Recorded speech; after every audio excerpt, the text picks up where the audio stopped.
Hello and welcome, and my name is Alan, and we are back with more notable names in Native American history. Today, we are looking at Tamanend. Yeah, let's get into this here. From the United States Naval Academy's website, uh, the figurehead called Tamanend, which here is supposed to be a statue of who he was, played a prominent part in the tradition of the United States Naval Academy in Annapolis, Maryland.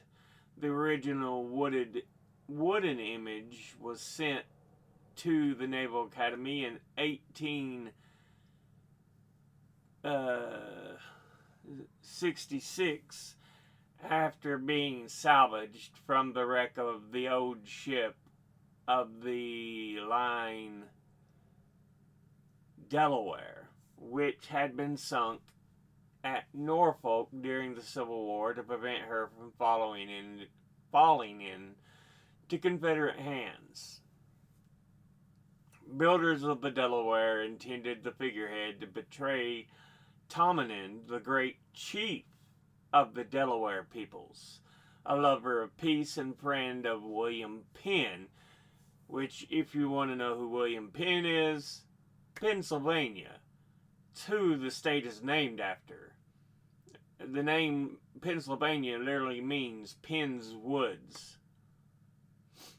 When the wooden figurehead of the Delaware Indian chief was brought to the Naval Academy following the Civil War, there was no indication who the statue portrayed, and the midshipmen eventually settled on the nickname Tecumseh as an indication of the statue portrayed, and a nickname that lasted for over a century.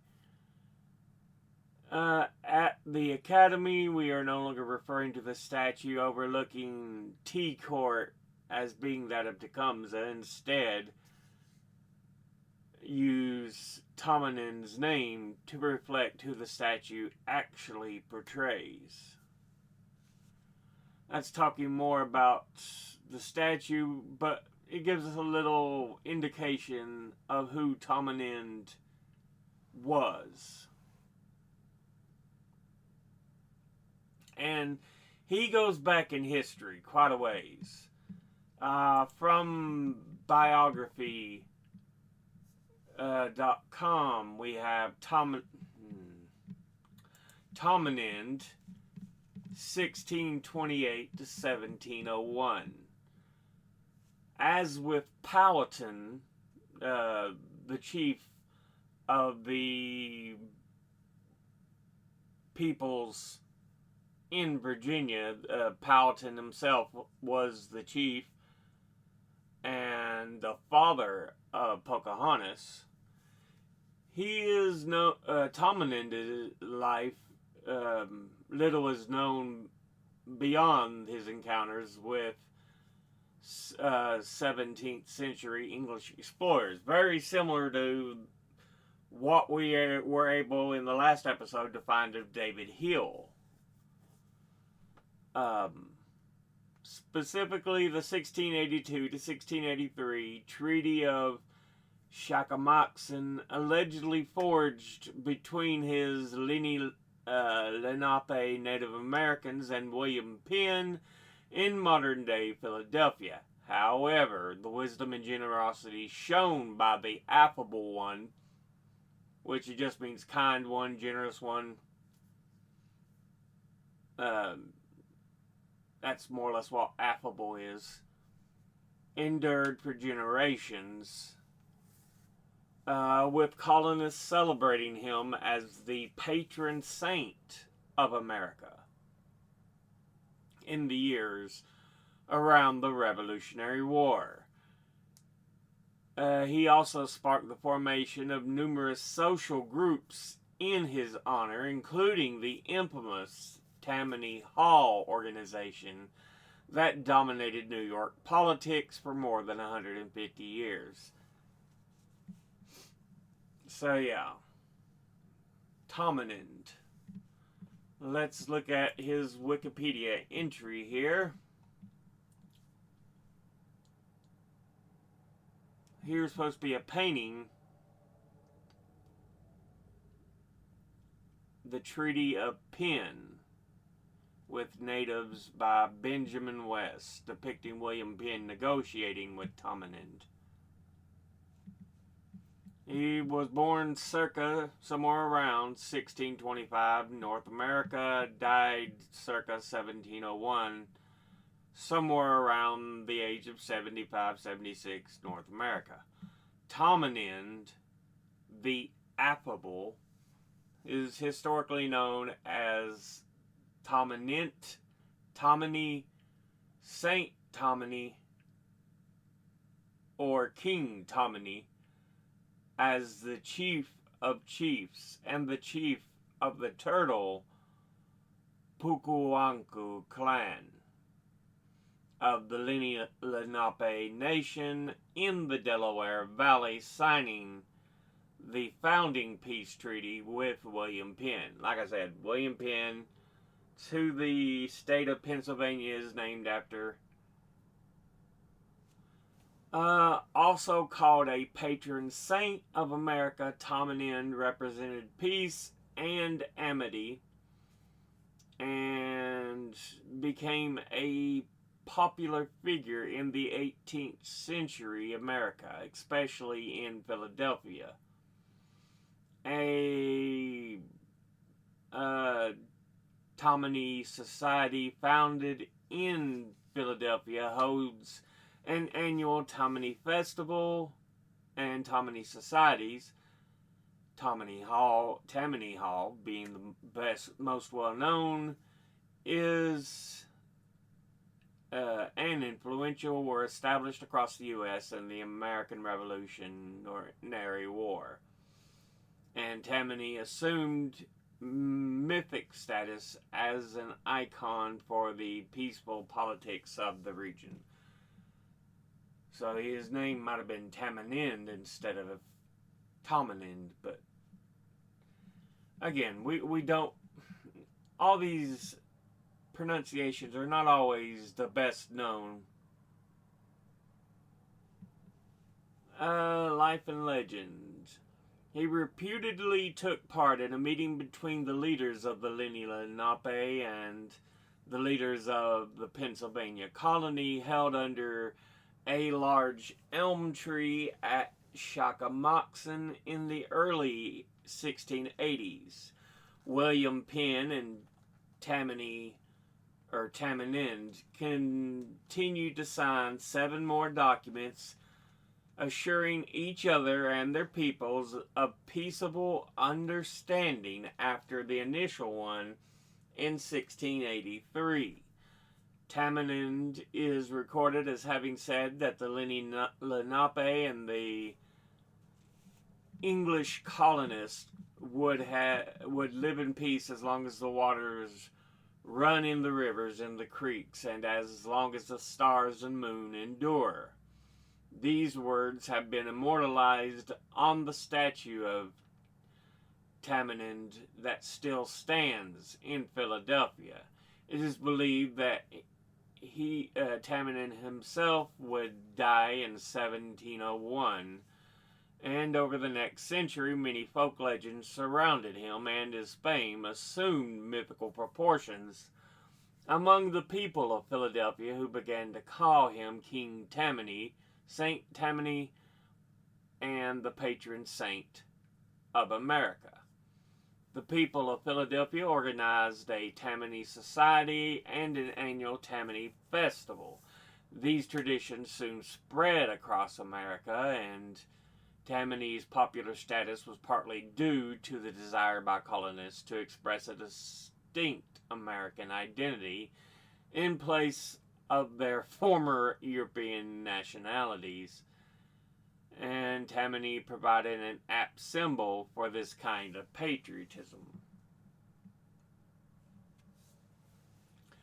Because of Philadelphia's prominence during the American Revolution, and subsequent decades, Tammany soon became a national symbol throughout much of the newly formed country. Yeah, Philadelphia, especially at the time of the Revolution, huge, huge, huge port city for America. It's, I think, I think it is in Philadelphia where we signed the Declaration of Independence.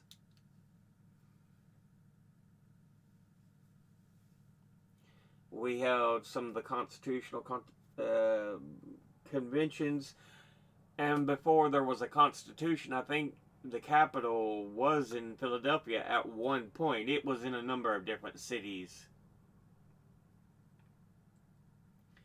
before finally being settled in D.C. But yeah, Philadelphia, I think, was one.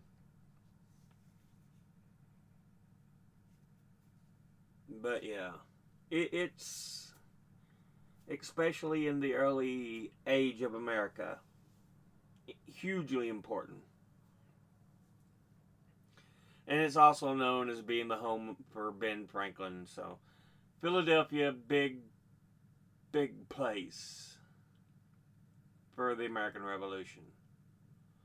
And so, clearly, Tamanend, was an important symbol for early America.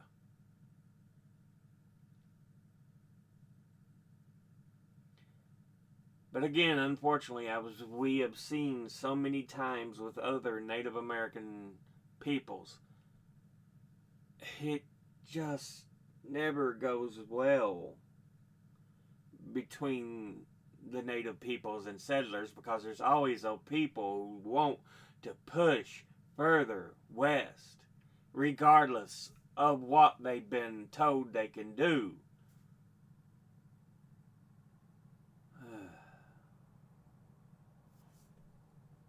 And it always causes conflict. Several of Tamanend's grandchildren became important Lenape chiefs and warriors, including Piscataman, Nenachihont, Shingus, and Tamaqua. Tammany societies. They talk about developing as tributes to Tammany festivals being developed in his name.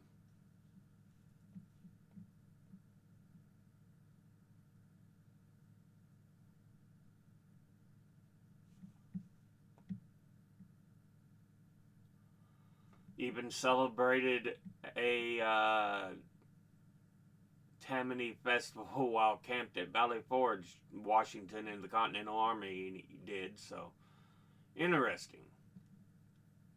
Of mirth and jollity in honor of King Tammany. Huh. May 1st, 1778.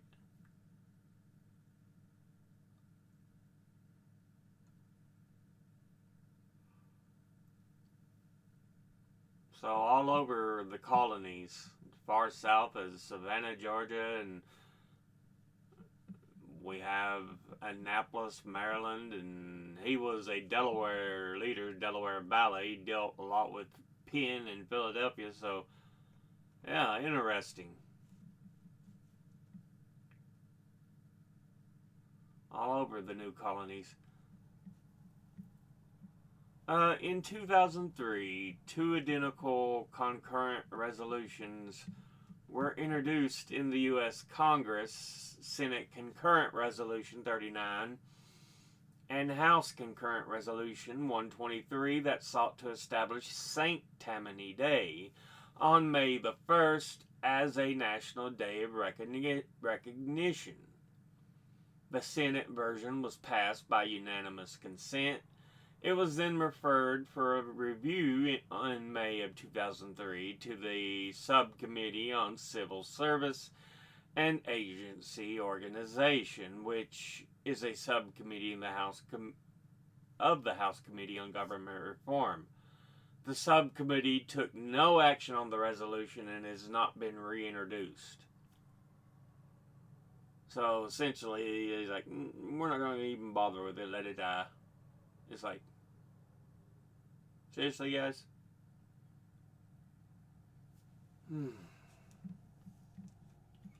Dramatic and literary representations, musical references. 1794 opera that premiered on Broadway about Tammany. 1826, Tammany was featured as Tamanend in the conclusion of The Last of the Mohicans, a novel by James Fenimore Cooper, which would become a lot of what the movie was based upon. 1912, member of New York's Tammany Hall purchased the Boston Rustlers baseball team and renamed them the Boston Braves, using Tamanend's image as their primary logo. And of course, the Boston Braves would move to Atlanta and become the Atlanta Braves.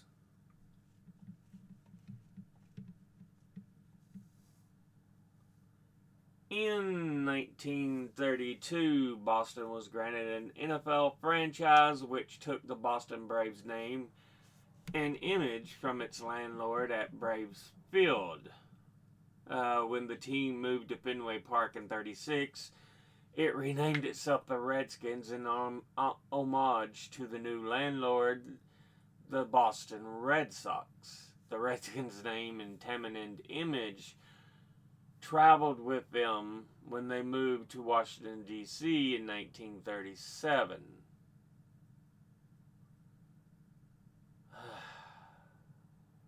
The team has since changed their name. They're now the Washington Commanders. Because, of course, yeah. Redskins is a pretty racist name.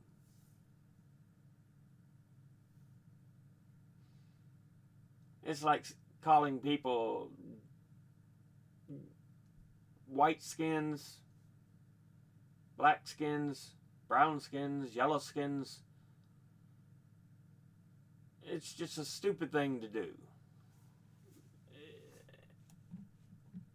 Jackassery and racism, without a doubt. Statue of an American native identified as Tamanend is shown outside Tammany Hall in the film Gangs of New York.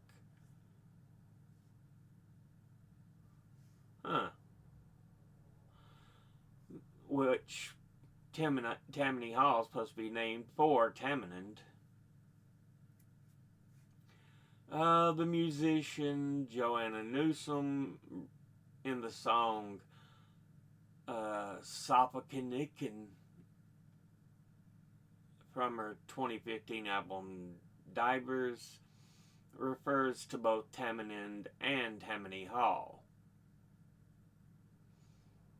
And though it is not named in dialogue, Tamanend appears at the end of the 1992 film adaptation of The Last of the Mohicans, played by Mohawk actor Mike Phillips.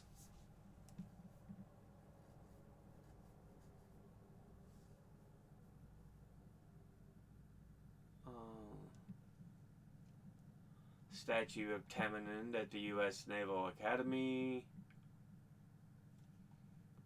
42nd New York Infantry Monument on the Gettysburg Battlefield.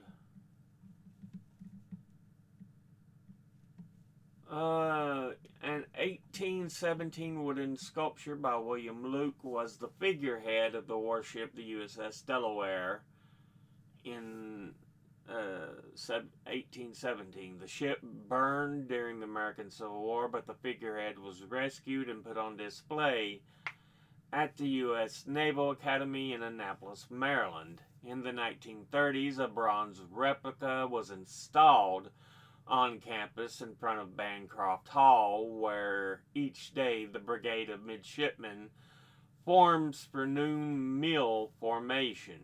One of the most cherished traditions at the Academy is the painting of the statue in the days before football games or other prominent events. The original figurehead is in the U.S. Naval Academy Museum. Tamanend, a 1905 bronze statue by Raymond Sandoval, is located at the intersection of Front and Market Streets in Philadelphia, Pennsylvania. And the plaque notes that Tamanend was considered the patron saint of America by the colonists prior to the American Revolution.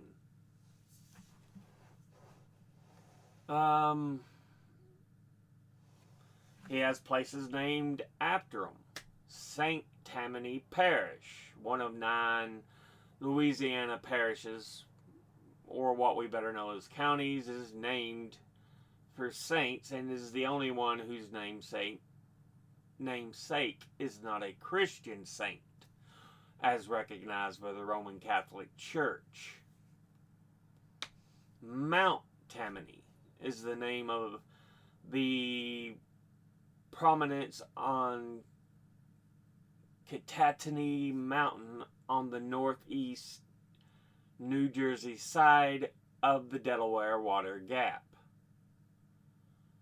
Tammany Regiment is the nickname of the New York 42nd Infantry during the American Civil War, and its monument on the Gettysburg battlefield includes the 1891 statue of Tamanend. We saw an image of that right here.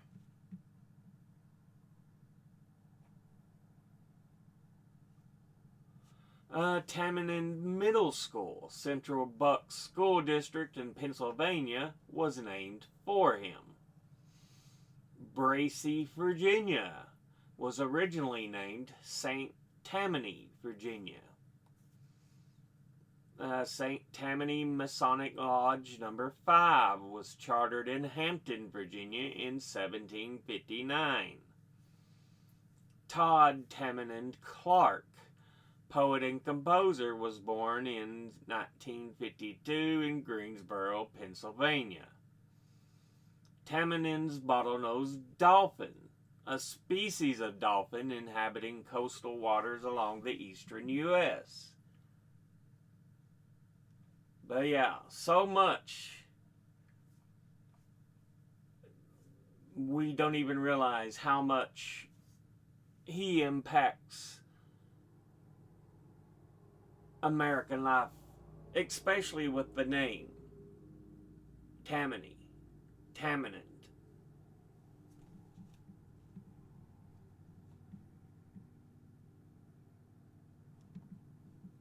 That's interesting. I even learned some stuff because I did not know Tammany Hall was named after him, so interesting. Because usually I hear Tammany Hall, I know of it well for being political corruption based in New York, but I did not realize it was named after a chief, Lenni-Lenape Chief Tamanend. So everybody's learning a little something from this. But we'll go ahead and end this episode here. As always, educate thyself. Think, read, study, learn. Someone tells you something you have trouble believing, ask them to cite their sources. I'll be putting my links and sources in the description box below the video. Thank you all for watching. I'll see you all in the next one. Until then, later.